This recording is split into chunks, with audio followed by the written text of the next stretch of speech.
پر مسلمانوں کے درمیان کا ہے ہی نہیں. ہاں لیکن آج ہر مقرر کا عنوان نماز ہو گیا. کیوں؟ کیونکہ باپ محنت نہیں کر رہا ہے، ماں محنت نہیں کر رہی ہے. اور یہ یاد رکھنا صرف نماز کو ترک کرنے کا نتیجہ ہے، خدا سے رشتہ کمزور کرنے کا نتیجہ ہے کہ ذلت کی وادیوں میں بھٹک رہے ہیں، تباہی کے دہانے پہ پہنچ چکے ہیں. اور اللہ کا کوئی بندہ سچے دل سے گناہ سے بچنے کی نیت کرے، اللہ بڑا کریم ہے، آج بھی اس کا کرم چھما چھم برس رہا ہے. بالکل اللہ اسے بچائے گا. ہم تو مائل بکرم ہیں، کوئی سائل ہی نہیں، راہ دکھلائے کسے، راہ روے منزل ہی نہیں. مجھے یہاں پر ایک خوبصورت بات یاد آتی ہے کہ اگر کوئی بچے نہ گناہ سے تو قدرت اس پہ بڑا کرم کرتی. اللہ کو توجہ کرنا، اللہ کو نیک عمل کرنے سے زیادہ گناہ سے بچنا پسند ہے. اللہ کو نیک عمل کرنے سے زیادہ گناہ سے بچنا پسند ہے. کیوں؟ اس لیے کہ جو نیکی کرے گا وہ گناہ بھی کر سکتا ہے، لیکن جو گناہ سے بچے گا وہ صرف نیکی ہی کرے گا. جو گناہ سے بچ گیا نیکی ہی کرے گا. تو نیکی، نفل نیکی سے زیادہ گناہ. جیسے مثال کے طور پہ کوئی بے نمازی پن سے بچ جائے تو نتیجہ کیا ہے؟ وہ تو نمازی ہی ہوگا. کوئی جھوٹ کے گناہ سے بچ جائے نتیجہ کیا ہے؟ وہ سچ ہی بولے گا. یہی تو ہے نا. اس لیے گناہ سے بچنے پر زیادہ توجہ دو، اور جو گناہ سے بچتے ہیں پھر ان پر بڑا کرم ہوتا ہے. علامہ امام یافعی جو حضور غوث پاک کے مرید ہیں، یعنی صرف ایک یا دو واسطے ہیں غوث اعظم کے اور امام یافعی کے درمیان، دو واسطے صرف. وہ لکھتے ہیں امام یافعی، جس کو اپنے الفاظ کے جامع میں آپ کے سامنے بیان کرنے چلا ہوں، کہ ایک بزرگ تھے.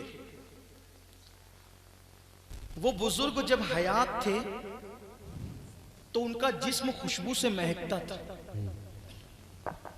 ان کا نام ہی حضرت مسکی پڑ گیا تھا.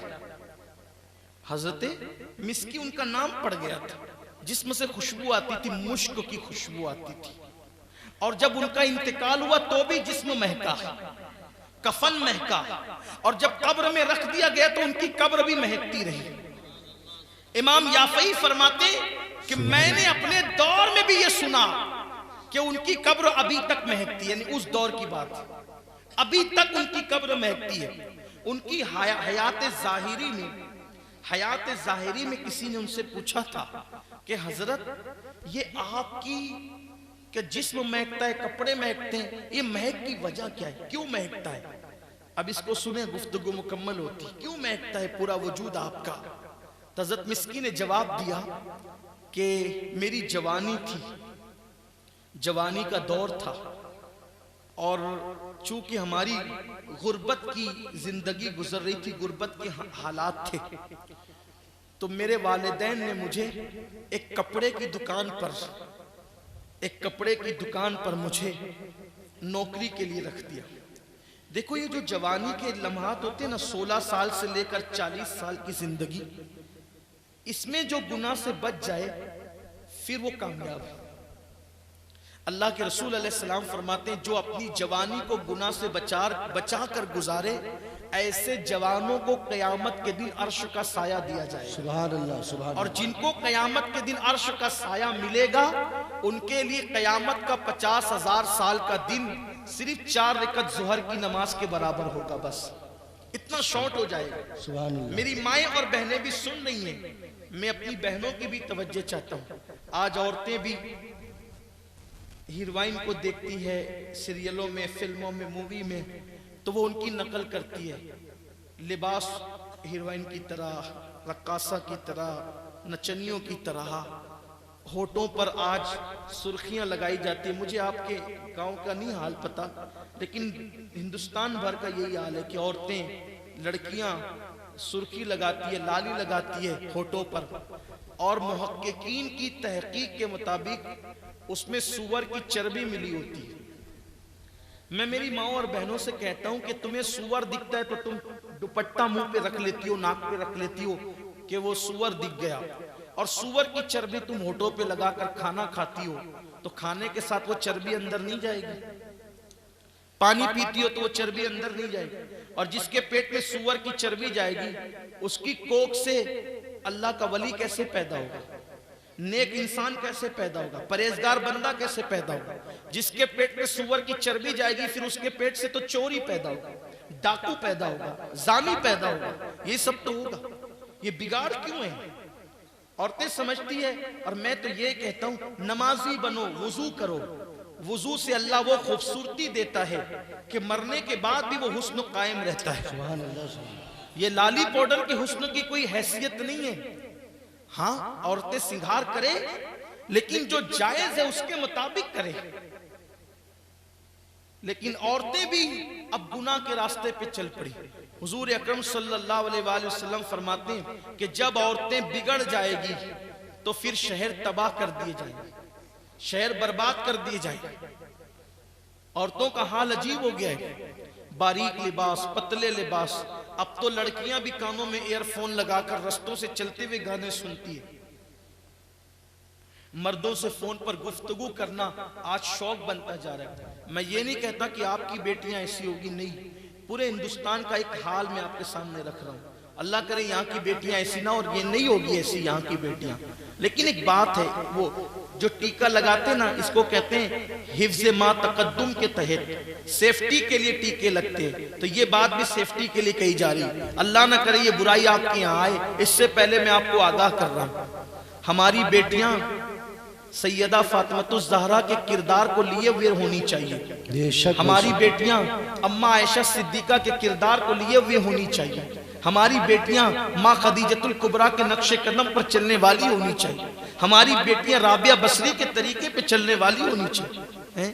آج انہیں کوئی بھی دیکھ لے، کوئی بھی گھور دے، کوئی بھی فکرہ کس دے، کوئی بھی کمنٹ کر دے تو ان کو کوئی تکلیف ہی نہیں ہے۔ ایک مرتبہ رابعہ کو ایک مرد نے صرف دیکھ لیا، رابعہ بصری کو ایک مرد نے صرف دیکھ لیا، رابعہ اس صدمے میں زمین پہ گر گئی، ہاتھ ٹوٹ گیا، اللہ کہ مجھے کسی نے دیکھا کیسے؟ عورتوں کی غیرت کا عالم یہ تھا، مجھے کسی نے دیکھا کیسے؟ جب تک عورتوں کی غیرت کا یہ عالم تھا، پھر وہ رابعہ گئی نا حج کے لیے تو کعبہ اس کے استقبال کے لیے آیا، پھر بھی رابعہ اس پہ خوش نہ ہوئی۔ رابعہ بصری نے کہا، اے کعبہ تو کیوں آیا؟ میں تجھے دیکھنے نہیں آئی، میں تو رب کعبہ کا جلوہ دیکھنے آئی۔ یہ ہے عورت کا مرتبہ۔ اور آج عورتیں کیا ہو گئی ہیں، عورتوں کی حیثیت کیا ہو گئی؟ سیریل اور برقعے قیمتی ہو گئے۔ کل کی عورتیں 70 اور 17 پیون والے دوپٹے پہن کر جتنا اپنے آپ کو اجنبی مردوں سے بچاتی تھی، آج ہزاروں کا برقع پہن کر بھی عورتیں اپنے آپ کو نہیں بچا پا رہی ہیں۔ اسلام میں برقعے کا قانون نہیں ہے، اسلام میں پردے کا قانون ہے، دونوں میں فرق ہے۔ کچھ برقع پہن کر بھی بے پردہ ہوتی ہے، کچھ برقعے کے بغیر بھی پردے میں رہتی ہے۔ اسلام برقعے کا نہیں پردے کا حکم دیتا ہے۔ ہاں دونوں کا بڑا باریک فرق سمجھنا۔ پردے کا مطلب ہے اپنے آپ کو اوروں سے چھپا لینا، اور برقعے کا مطلب کیا ہے؟ جو کپڑوں کی گندگی، میلے کپڑے تو چلو اوپر سے برقع پہن لو تو کپڑے چھپ جائیں، چہرہ تو کھلا ہوا ہے، یہ پردہ نہیں ہے۔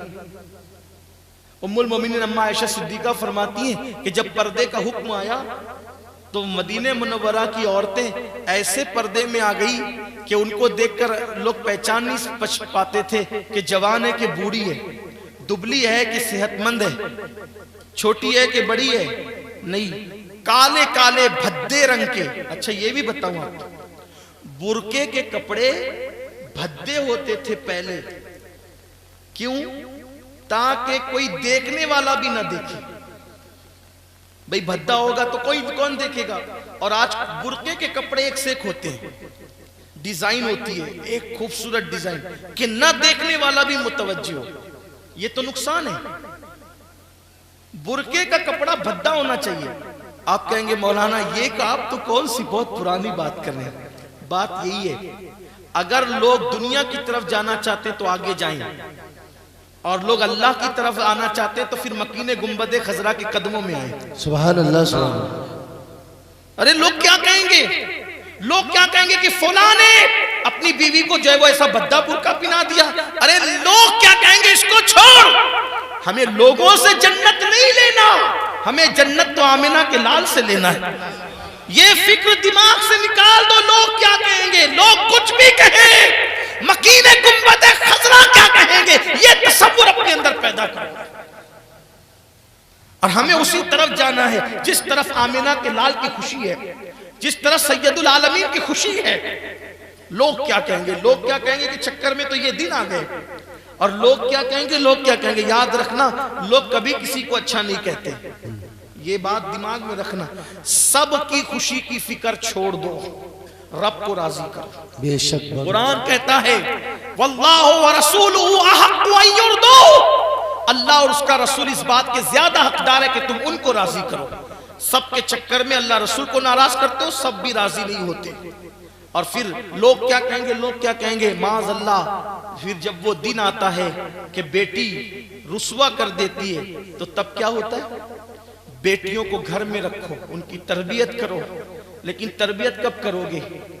جب خود نیک رہو گے تب کرو گے, جب خود دین جانو گے تب کرو گے, جب خود شریعت جانو گے تب کرو گے, جب خود نماز کے پابند ہو تب بیٹی بیٹے کو نماز کا پابند بناؤ. گھر میں بیڑی پیتے بیٹھے رہو, بیٹے کو بولو جا نماز پڑھ, اس نے کب نماز کے لیے جانا ہے؟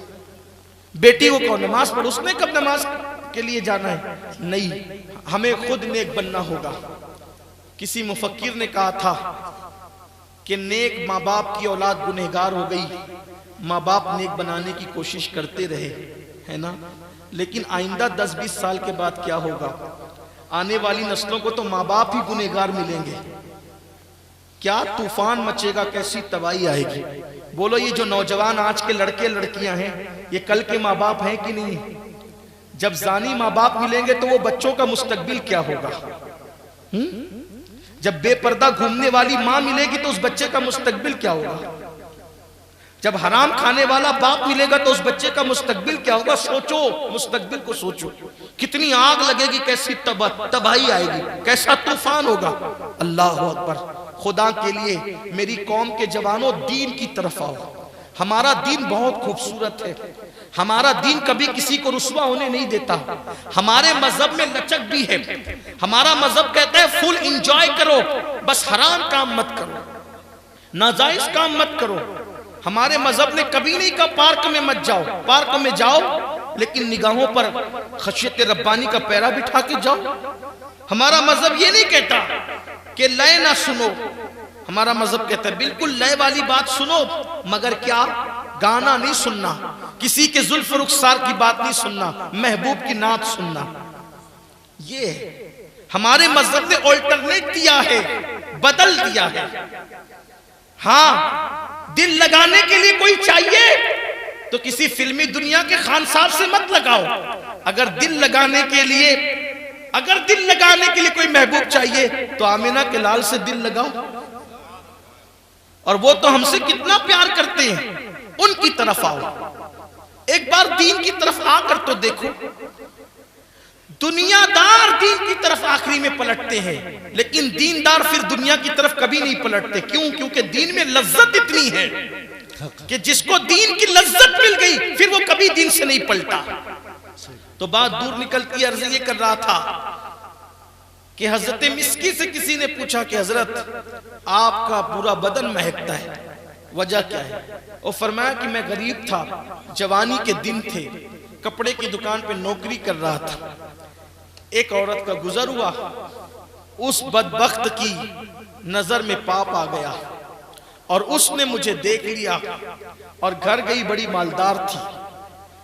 تو اپنی کنیز کو بھیجا کہ جا کر کے کہنا کہ ہمیں کپڑے کے کئی تھان خریدنے, کئی تھان ہمیں کپڑے کے خریدنے, کپڑا دیکھنے کے لیے گھر بھیجو, کیونکہ ہماری مالکہ نہیں آ سکتی دکان پر. اور جب کپڑے کے تھان لے کے بھیجنا تھا تو ساتھ میں جانا تو بیچارے نوکری کو تھا. کہا مجھے میرے مالک نے ساتھ کر دیا, دکاندار نے ساتھ کر دیا. جب دکاندار نے ساتھ کر دیا میں گیا, جیسے میں اندر گیا اس نے تالا مار دیا, دروازے بند کر دیے. اور میں نے جیسے کپڑے کھولے تو کپڑے کھولا تو میں نے کہا دیکھو یہ کتنے اچھے کپڑے. اس نے کہا اس سے اچھا تو تو ہے. کہا سن, دو راستے, ایک تو یہ کہ میرے ساتھ زنا کر، اور اگر یہ نہ کیا تو میں اتنا چلاؤں گی کہ تجھے بدنام کر دوں گی، باہر جانے نہیں دوں گی، لوگ تجھے ذلیل کر دیں گے۔ ایک طرف عزت تھی، ایک طرف گناہ تھا۔ میں سوچنے لگا کیا کروں۔ میرے دل میں خیال آیا کہ گناہ سے بچنا بھی ضروری ہے، عزت بچانا بھی ضروری، دونوں کام ضروری ہے۔ کیا کروں؟ میں نے کہا مجھے استنجا لگی ہے۔ اس نے کہا باہر نہیں جانے دوں گی، اوپر میرے یہاں استنجا کھانا ہے۔ میں استنجا کھانے میں گیا، دیر تک سوچتا رہا کیا کروں، گندگی پڑی ہوئی تھی۔ میں نے سوچا یہ پاخانے کی گندگی اگر آج جسم پہ مل لوں گا کل دھل جائے گی، لیکن گناہ کی گندگی اگر میرے دامن دل پہ لگ گئی تو 7 سمندر کے پانی بھی اس کو دھل نہ سکیں گے۔ تو میں نے گندگی اٹھائی، بدن پہ مل۔ گناہ کی گندگی کم ہے، گناہ کی گندگی پاخانے کی گندگی سے زیادہ ہے۔ پاخانے کی گندگی کم ہے، جس کو دیکھ کر ہمیں گھن آتی ہے نا، اس سے زیادہ گھن ہمیں گناہ سے آنا چاہیے۔ اس لیے کہ پاخانے کی گندگی تو پانی دھل سکتا ہے، لیکن گناہ کی گندگی پانی نہیں دھل سکتا، کوئی پانی نہیں دھل سکتا۔ 7 سمندروں کا پانی بھی خرچ ہو جائے، لیکن گناہ کی گندگی کا داغ جو دل پر لگا ہے اس کو کوئی نہیں دھل سکتا۔ ہاں اس کو ایک ہی پانی دھل سکتا ہے، اسے توبہ کے آنسوؤں کا پانی کہتے ہیں، ندامت کے آنسوؤں کا پانی کہتے ہیں، وہ دھل سکتا ہے۔ سمندر کا پانی، نل کا پانی، دریا کا پانی، بارش کا پانی اس کو نہیں دھل سکتا۔ تو حضرت مسکی کہتے ہیں میں نے وہ تو پورے بدن پہ مل لیا، اور جب باہر آیا تو اس نے مجھے دیکھا، وہ کہا پاگل، جلدی سے دروازہ کھول دیا، کیونکہ میرے جسم میں بدبو آ رہی تھی۔ میں گھر گیا، غسل کیا، شکرانے کی نماز پڑھی۔ میں نے جب شکرانے کی نماز پڑھی نا تو اس وقت میں بیٹھے بیٹھے رو رہا تھا، آج میرے اللہ نے مجھے کتنے بڑے گناہ سے بچا لیا، آج میرے اللہ نے مجھے کتنے بڑے گناہ سے بچا لیا۔ ایسے میں روتے روتے میری آنکھ لگی تو میں نے کیا دیکھا کہ میرے خواب میں جناب جبریل علیہ السلام ہے، اور انہوں نے کہا اے اللہ کے بندے تو نے اپنے جسم پہ گندگی کیوں ملی؟ کہا اس لیے ملی کہ میں گناہ سے بچ سکوں، بدبو تو چلی جائے گی نا، لیکن میں گناہ سے محفوظ ہو جاؤں گا، دھل لوں گا اس کو۔ تو کہا اللہ کو تیری ادا اتنی پسند آئی کہ اللہ نے آج خواب میں تجھے میرا دیدار کرا دیا۔ انہوں نے میرے بدن پہ ہاتھ ملا، جس دن سے ہاتھ ملا اس دن سے میرا جسم مہکنے لگ گیا۔ سبحان اللہ، سبحان اللہ۔ گناہ سے بچنے کی برکت، آؤ ہم بھی عہد کریں، آج سے گناہ سے بچیں انشاءاللہ۔ گناہ میں لذت ہے، عزت نہیں ہے۔ یہ جو ہمارے دلوں کو آج چین اور سکون نہیں ہے، اس وجہ سے کہ ہم گناہ پہ دلیر ہیں۔ تھوڑا سوچو ذرا کہ ہم سے بڑا گنہگار کون ہے؟ ہم بیٹھتے ہیں تو گناہ، اٹھتے ہیں تو گناہ، لیٹتے ہیں تو گناہ، سفر کرتے ہیں تو گناہ، کاروں کے اندر گانے لگانے، شراب پہ پابندی ہے، لیکن دیو میں شراب بکتی ہے۔ اس لیے وہ آس پاس کے لوگ جو دیو کے قریب رہتے ہیں، گجرات والے، وہ دیو جا کر شراب خرید کے لاتے ہیں، کیونکہ گجرات میں شراب پہ پابندی ہے۔ تو ایک مسلمان لڑکا رمضان المبارک کے مہینے میں دیو گیا شراب خریدنے کے لیے، دونوں جیب میں شراب کی بوتل بھری ہوئی، دونوں جیب میں چھپا کے لا رہا تھا، کیونکہ وہاں پر چیک پوسٹ بھی آتا ہے۔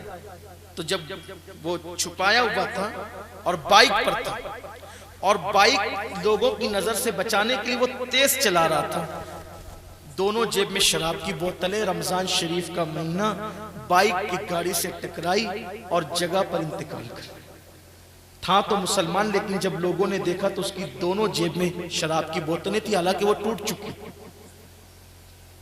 اللہ نہ کرے اللہ کسی کو موت۔ میں بس اپنے بھائیوں سے اتنا کہنا چاہتا ہوں، مرنا ہے اس پر ایمان ہے، اللہ کو منہ دکھانا اس پر بھی ایمان ہے، اللہ کی عدالت میں کھڑے رہنا اس پر بھی ایمان ہے۔ آپ سوچو، آپ موبائل میں کسی لڑکی سے چیٹ کر رہے ہو، اسی وقت تو موت کا فرشتہ آئے، ہاتھ میں موبائل ہے، لڑکیوں کے ساتھ فحش چیٹنگ چل رہی ہے، اسی وقت تو روح نکلے تو اللہ کو منہ کیا دکھاؤ؟ زنا میں مصروف ہو، اسی وقت تو روح نکلے، اللہ کو منہ کیا دکھاؤ؟ پیٹ میں حرام لقمہ، اسی وقت روح نکلے، اللہ کو منہ کیا دکھاؤ؟ گانے سن رہے ہو ایئر فون لگا کے، روح سی حالت میں نکلے، اللہ کو منہ کیا دکھاؤ گے؟ اس دنیا میں پہلی اور آخری بار آئے ہو، اس سے پہلے دنیا میں کبھی نہیں آئے تھے، مر جائیں گے، اس کے بعد پھر دنیا میں کبھی نہیں آنا ہے، کیا منہ دکھائیں گے اللہ کو؟ فیشن پرستی کے چکر میں اپنی آخرت کو تباہ مت کرو، قبر میں کوئی بچانے نہیں آئے گا، اگر قبر میں کسی نے بچانا ہے تو اس آمنہ کے لال نے بچانا ہے جس کو دن میں 50 مرتبہ ناراض کر رہے ہو، ان کا دل دکھا رہے ہو۔ خدا کے لیے اپنی آخرت کا خیال کرو، اپنی قبر کا خیال کرو، اللہ کی بارگاہ میں جواب دینے کا خیال کرو۔